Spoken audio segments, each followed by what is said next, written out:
ወደዚህ ነው አንቺ ካሜራማናችን ካሜራማናችን ዛሬ ወጣው ማለት ነው። ካሜራማን ሳቂው እና ወደ ካሜራማናችን ጠጋ ጠጋ እያልኩ ሀገራችን እናሳያለን። ሀገር ባህል የስደቱ ነገር እስቲ ይኸውልሽ ሽር በሉ ሁሉንም እንደዚህ ሽር በሉ ባህሬን ባህሬን ባህሬን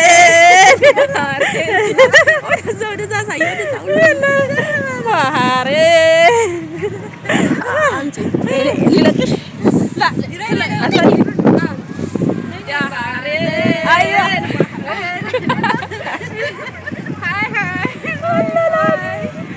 በጣም ደስ የሚል ነው እናቴ